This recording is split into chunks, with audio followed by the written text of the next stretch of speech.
Okay, do you know that God has a wonderful plan for your life? Is everyone experiencing that right now? Life can be up and down, right? God has a wonderful plan for your life. Have you ever heard that? Have anyone got saved because of that idea? People sometimes that get saved because of that idea think that it's all easy, and then when it gets hard, it's like, wait. They told me it would be, that he had a wonderful plan for my life. I love Roland Baker. He's an amazing teacher, Heidi Baker's husband, but he posted this thing one time. This was a long time ago, and it was Daniel thrown into the lion's den. And lions coming, and it says, God has a wonderful plan for your life. And that's like reality, Sometimes you feel like that, where God's leading you. It's like, wow, wait a minute. What happened to all the promises? What happened to all the promises are yes and amen? This doesn't feel like promises, right? And so I want to talk about Mary today. In Matthew 1, 18 through 25, this is an NASB. Now the birth of Jesus Christ was as follows. When his mother Mary had been betrothed to Joseph before they came together, she was found to be with child by the Holy Spirit. And Joseph, her husband, being a righteous man and not wanting to disgrace her, planned to send her away secretly. But when he had considered this, behold, an angel of the Lord appeared to him in a dream, saying, Joseph, son of David, do not be afraid to take Mary as your wife, for the child who has been conceived in her is of the Holy Spirit. So she will bear a son, and you shall call him the name Jesus, for he will save his people from their sins. Now all this took place to fulfill what was spoken by the Lord through his prophet. Behold, the virgin shall be with child and shall bear a son, and they shall call his name Emmanuel.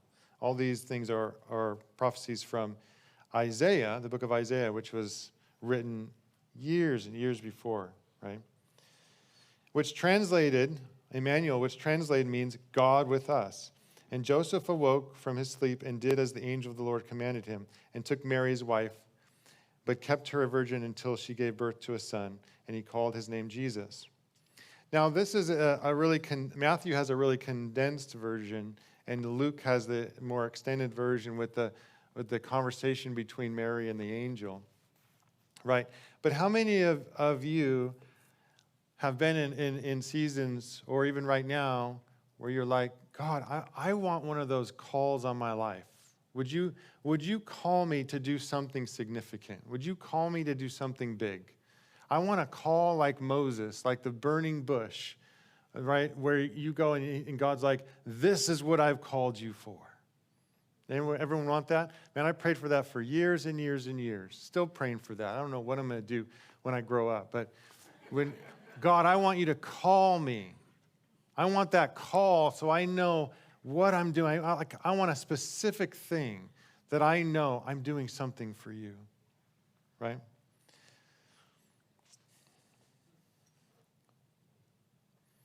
Do you sure you want that call? Are you sure? Have you read the Bible? Do you know what these people have gone through? Do you know what Mary went through? I'm telling you, Mary deserves some mad respect. She went through so much. When the angel visited her, she's I don't know what she was doing, getting water or something, and she said, okay, may it be to me as you have said. And she believed that word, right? But I don't know if she realized all that she would go through. And one of the things was she had to explain this to Joseph. First of all, I'm going to be pregnant by God. That's a hard one.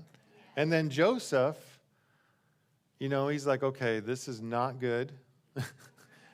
I'm going to divorce her quietly. He was a man of honor, so he was going to do it secretly, which is what you do as a Jewish person. You don't enter into a relationship that's been defiled. That's what you do. That's you. He's going to keep his righteousness. He's going to keep his purity before the Lord. Not going to enter in a relationship like that, right? You have to see his side of it too. And here the angel comes to him in a dream. And remember, it wasn't shining in the field like with Mary. It was a dream. Do you guys always trust your dreams? It was in a dream. The angel visited him and said, take this woman. And so he had to jump over that hurdle too and say, I believe that dream was of God. I believe that was really an angel of light, right? I mean, what are the thoughts that came through his head? Like, maybe that was a demon visiting me in the night, and wants me to get into this bondage with this woman who knows where she's been. And so you think about all the stuff that they went through. And then when Herod made the edict of killing all the babies, and then, it says, let me read this, Matthew 2:13 through 15. Now when they had gone, behold, an angel of the Lord appeared to Joseph in a dream, another dream, and said, get up, take the child and his mother, and flee to Egypt, and remain there until I tell you, for Herod is going to search for the child to destroy him. So Joseph got up and took the child, his mother, while it was still night.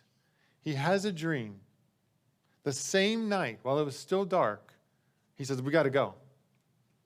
And they go all the way, traveling at night, to Egypt. That's a long way. He remained there until the death of Herod. This was to fulfill what had been spoken by the Lord to the prophet. Out of Egypt I called my son. I think it's so amazing that every single step along the way was already prophesied. Amen. God already knew what was going to happen. Or is it that God spoke it and it happened, or God already knew what was going to, who knows?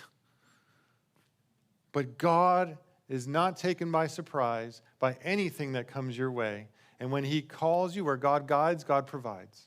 Amen. It's just that we sometimes want to squirm out of the path, and it gets too hard.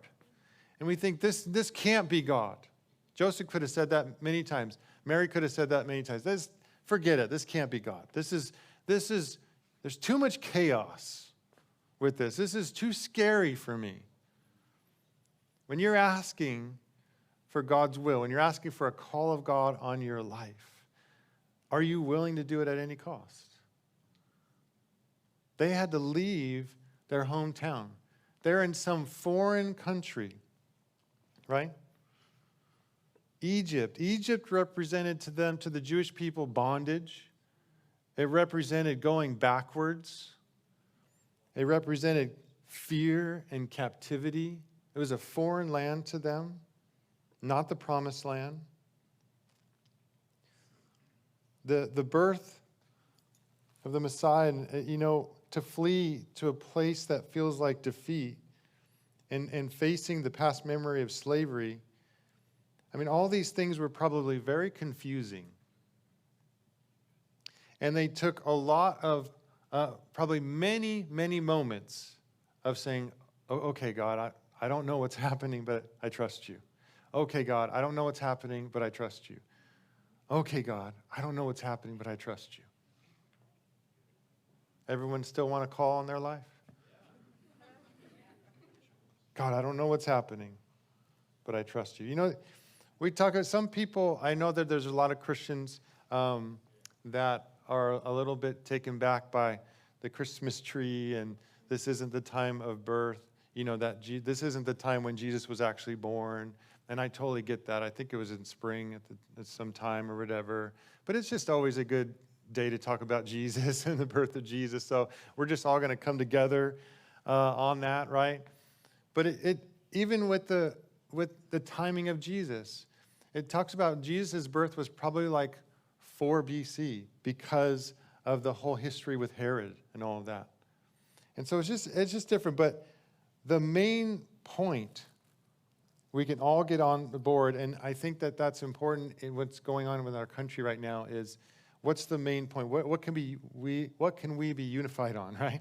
Because there's so much hate and division going on right now that we need to bring a different spirit.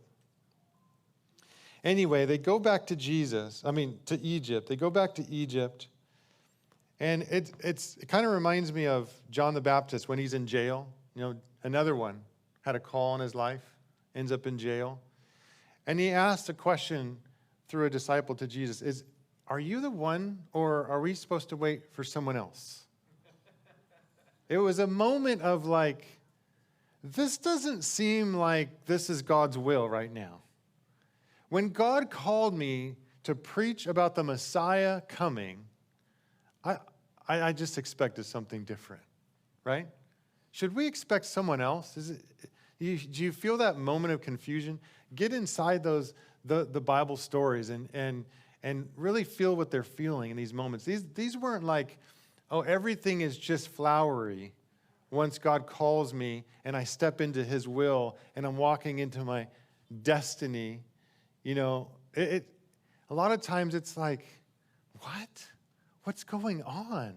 Are you even still there? Do you even remember what I'm doing? Do you remember the call on my life? Because I've been walking on this road for a while, and it seems like either you've forgotten or you could care less.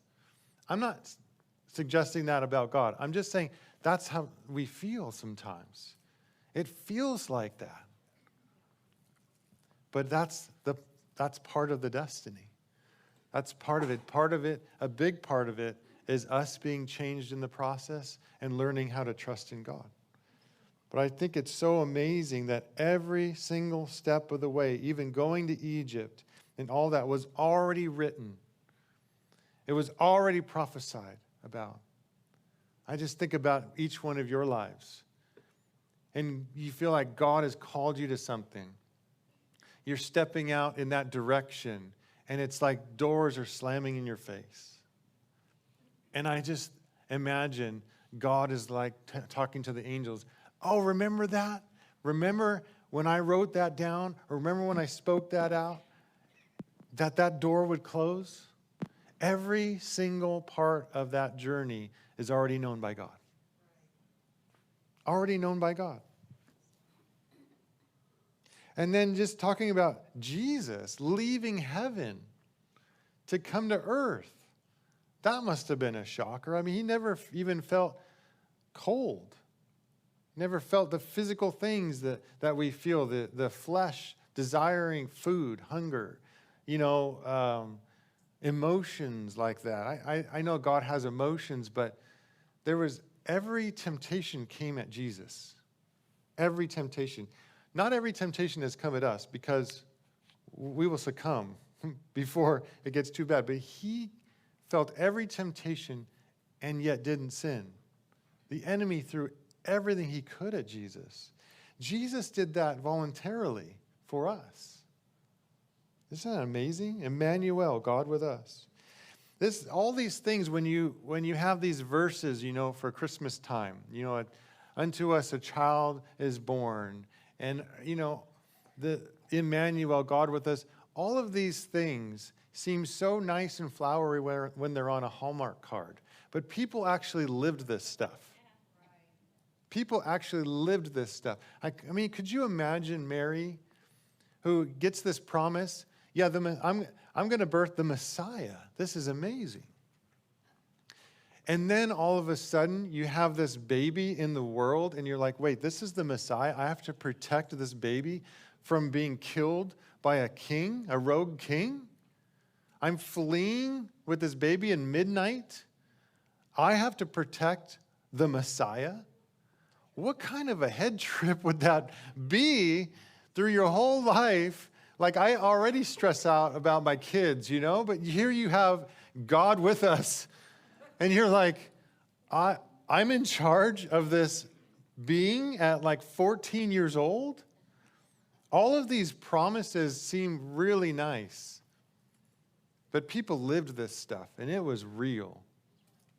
I can't imagine what Mary went through. Crazy. The journey to your promised land may lead you to Egypt for your first step. Do you guys remember when they crossed the Jordan and they were heading to the promised land? Do you remember the first stop on the way to the promised land?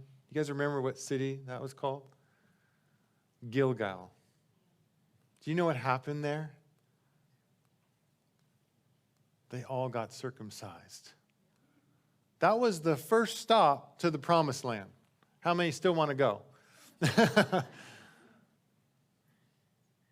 Do you understand that when you get a promise from God, when you get a call from God, and you begin to walk in that direction, it's not going to be all flowers. It's not.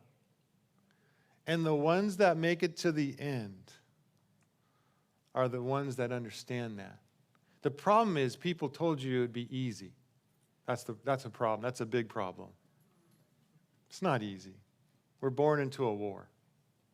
Do you still want that call from God?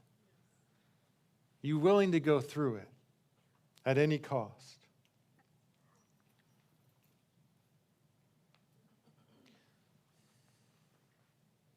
The worst part about it, when I think about Mary, is, for those of you who are parents, it's hard when your kids go through stuff, I remember one of my sons was like 3 years old and really sick, throwing up, dehydrated, so we had to take him to the hospital. And I was right there beside the bed, and he was so dehydrated that they were trying to put an IV in him, to get fluids in his body. And he's like 3, and his veins keep collapsing, so they're doing it over and over again. I don't know if you ever had an IV, and it hurts going in, And I'm right by his face, and he's looking at me going, "Dad, help me, they're killing me." He's literally crying out to me, "Help me," as they're working on him. And I'm like, I can't explain to you at 3 years old that this is what needs to happen, but it was so heartbreaking in that moment. Imagine, now, this is a whole nother level. Imagine Mary seeing her son she's raised on the cross. Imagine her heart breaking and seeing him in pain. Man, she went through so much. This call of God on her life. I'm telling you, God picked the right person. I don't think I could have done it. I mean, that was crazy. After 30 years of a stress-filled drama, trying to protect this precious package that God entrusted to Mary, then to see her son on the cross, beaten and broken. Her worst nightmare. As she spent years protecting him, this was her worst nightmare. And on top of it all, she didn't understand why. We understand on this side of the cross, but she was going, this does not seem right. This can't be right. How is this happening? This was not the promise that I believed in. All that she went through to protect him, only to see him murdered before her very eyes. I wonder what questions were going on in her mind at that time.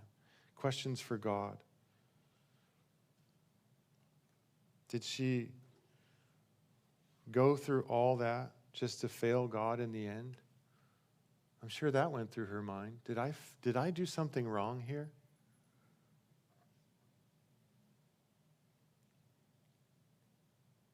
If there was any excitement in this journey of hers, I'm sure it was all crushed in that moment. Because they were completely defeated. They didn't know what was happening. Their Messiah, who was supposed to lead them into glory, just died on a cross.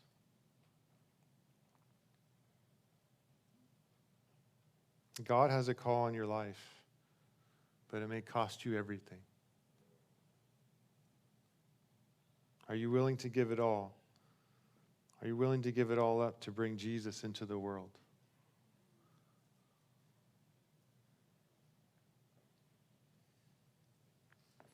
I could just imagine the glory when Mary saw him again. And all her questions were explained. Like it wasn't all in vain. And imagine being reunited with her son in heaven, the risen King in all his glory. And in that moment, she's like, it was all worth it. In that moment, she was like, I'd do it again. This is all worth it. I hear that, when a woman has a baby and all the pain through that labor just fades away when they hold the baby for the first time. For me, it wasn't that painful, but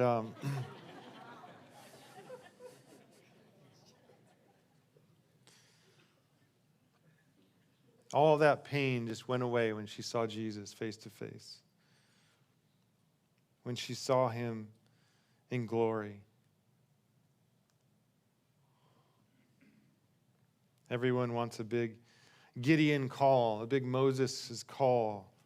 But sometimes we don't get that call because I don't think we can handle it. Sometimes when we're asking God, where's my call? What's my destiny? And God's like, why don't you do the first thing I told you to do? Because at the pace you're at, if I threw something bigger on you, you wouldn't be able to handle it. And does he say that out of, I don't believe in you? No. He's saying that out of complete love and grace because he's not going to put anything on you that you can't handle. That's a merciful God. But if he's saying wake up early and pray in the morning, and we can't do that, we can't get out of bed, how is he going to put more on you? Because sometimes when you wake up early and you have a season of prayer, it's not just because God, just wants to hear your voice early. It's not so that he's just saying, well, you're lazy, so I need you to prove that you're not. It's not that at all. When he calls you to do something like that, whatever that is strengthening you in the very area he needs you to be strengthened so that he can give you that call. The things he asks you to do are in preparation. So if you can't do the preparation, then he can't give you the call. And he's like, come on, you can do it. You can do it. And the alarm goes off and he's by your bed and he's like, you can do it. You can do it. You can wake up. Come on. And you can do it.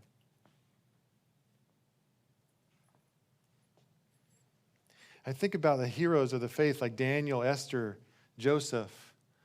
They were all slaves. Did you know that? Their call had slavery in that journey. Daniel never got out of slavery.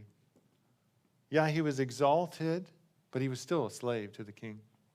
He could not choose to leave. Esther, you guys remember Esther? You think it was glorious to be, put all the makeup on her and all this stuff, and you think this was a beauty pageant?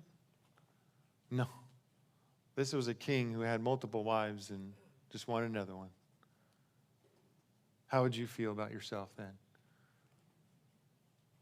Would you be able in that moment to say, God, I'm doing this for you?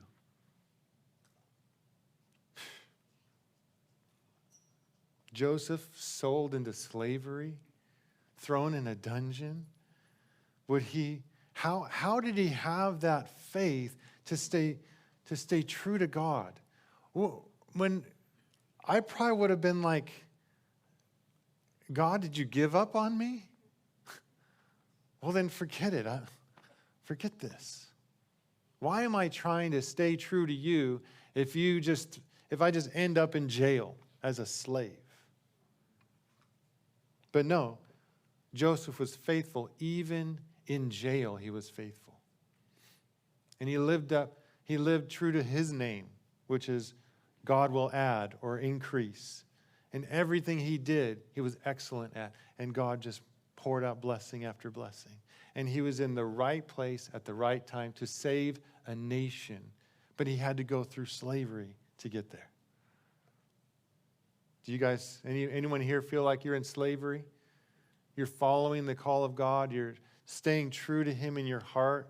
And you feel like, where's the reward? Where's the reward, God? I thought you said this was the direction you wanted me to go. I thought this way would be blessed. What did he promise, actually? A roof over your head and food and clothing. That's really the only promise I see in the New Testament. If we boil it down to what did he actually say? Well, you have food. You have clothes. I can tell.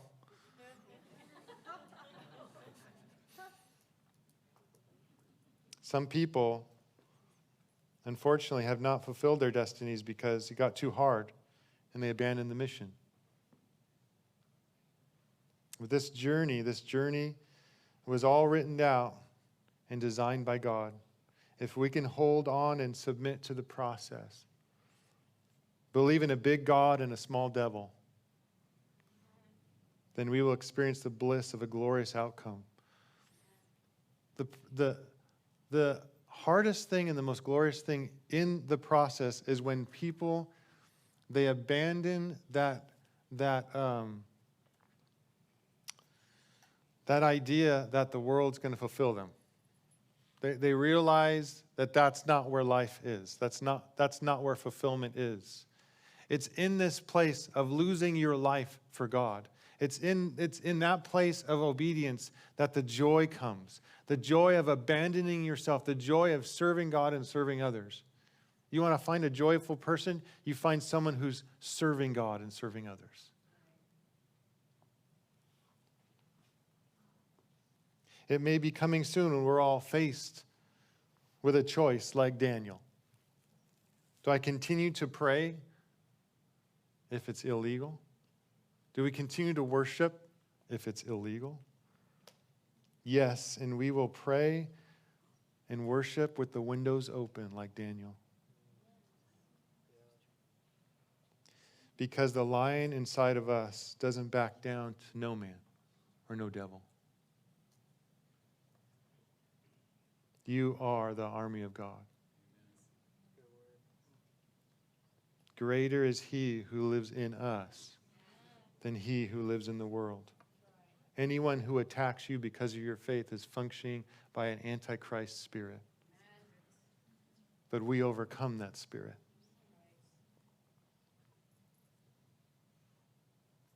You have a great inheritance waiting for you, for those who are faithful to the end. This destiny really starts with surrender. Your destiny really starts with surrender. I surrender all my rights, my opinions. I surrender my physical life to you. God, my life is yours. Why would anyone do this? If a non-Christian came in today and heard this message, and it was amazing. Where were we? Oh, we were at the foster group home on Friday night. And Serena Gomez they were going around and sharing something of our heart. And she says, I just want to do God's will. And one of the foster kids said, oh, no, you don't have to do that. Kind of like sympathizing. Like, why would you give up your life for God like that? He wants you to have fun. He wants you to, he didn't get it. Right? Because there's so much joy when you give up your life for God. But why would someone give up their life for God? Why would someone say, you know what? I know I could get pleasure in this life. I know that there's lots of fun to be had, lots of food to eat. relationships, riches. I know I could have all that, and a lot of these things feel good. Why would I give up all of that? Why? What's the reason someone would give out that to serve God? I have a lot of reasons. One, to do something truly significant in this life. Not like, well, okay, you're going to get amass all the riches you want, but in the end, you can't take it with you. I want to do something truly significant in this life. To be a blessing to those around you. To experience the joy of serving God. To spend your life as close as you can to the one whose life itself. Sometimes the motivation to obey is just to be where he's at. You see God going this direction, I'm going that direction. Why? Because you're such an amazing Christian and you want to serve everyone? No. He's touched me and I can't get enough. I just want to be where he is. Another reason is to invest in the next life, because this isn't all there is. To invest in our eternal existence with Jesus. To actually put things away. You guys invest for retirement, right? Well, there's a bigger retirement at stake to invest in that life, and you're going to be there a lot longer than you'll be here. How about to love God? That's a reason to give it all up, to love God.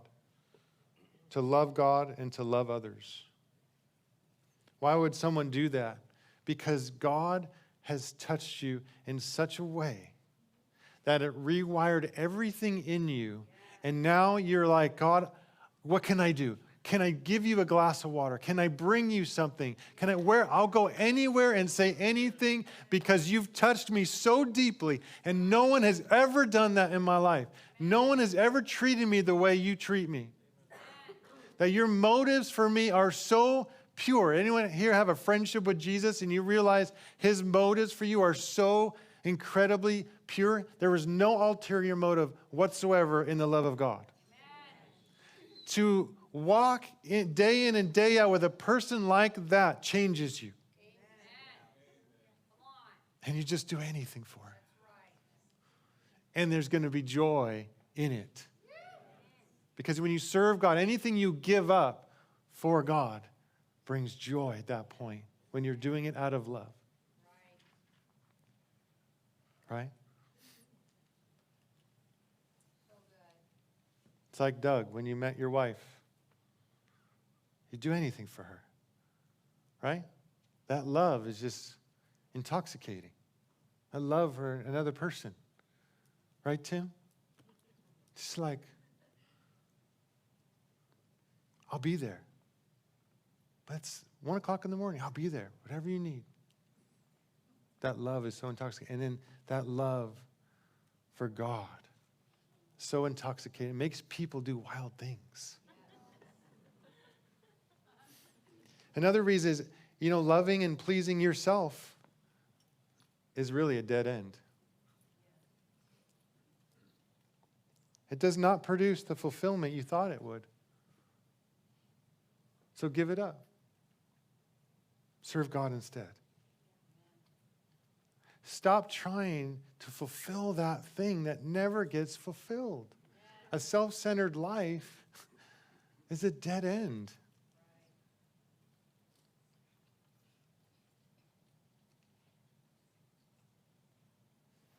So why? Why would people give up their lives for Jesus?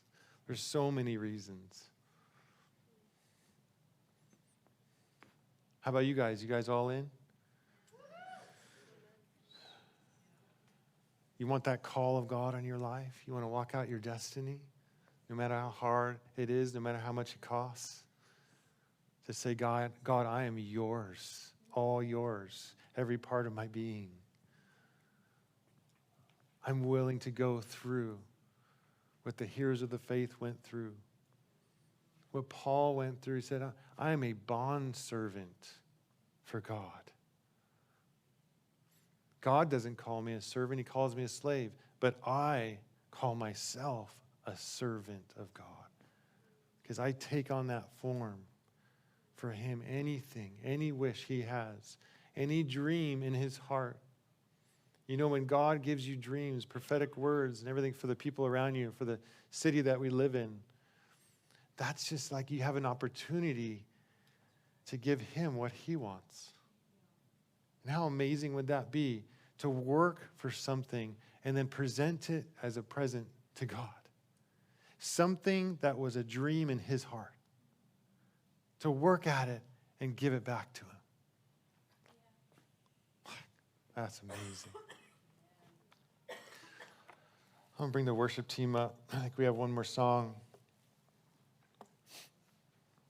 Listen, if any of you want to just lay down your life this morning, and maybe you want to do it again, you kind of come up to the altar, or even right there in your seat, or maybe you need a breakthrough in your life. You keep hitting the same wall. You're like, I want to go after God, but something keeps pulling me back. Then I want you to come up and receive prayer. Let us fight for you. Can you do that? Maybe you need help. You need someone else to fight for you.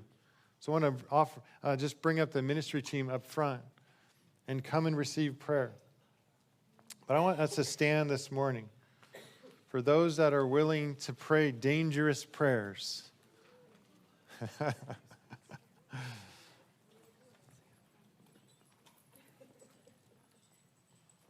God, we give you our lives. And like we have before, we understand that when we say that, when we pray this prayer, that you hear that prayer and you take it seriously. God, if there's anything that that you've called us to do that we haven't been doing, I pray that we would just start there. And I ask, Holy Spirit, that you would bring back to our minds things over the years that you've called us to do because you wanted us to be prepared. God, I pray if there's anyone who's hitting a wall, if there's anyone that says, you know, I want to go after Jesus, I want to love him more, I want to worship him every day, but, you know, a few days, a few weeks goes by and I'm just back in the same place again. I pray today that those chains are broken. I pray and ask for your blood to cover them, wash over them today. That pattern would be broken, that pattern, that even generational patterns would be broken today.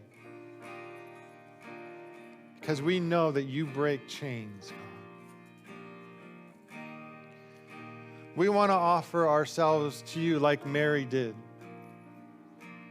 We want to do something significant for you, God. We want to lay our lives down at the altar. We want our worship to be a living sacrifice. So we give it all to you at any cost, God. We want more of you at any cost. We want to be a safe place for you, Jesus, to be able to share your heart with us, your desires with us. We want to be people that are the answer to our own prayers and the answer to your prayers. We want to be people that like Jesus, like you said, Jesus, my food is to do the will of him who sent me. We want to taste that food. Even more than the food of the world, we want to taste that heavenly manna as we follow you and obey you, Jesus.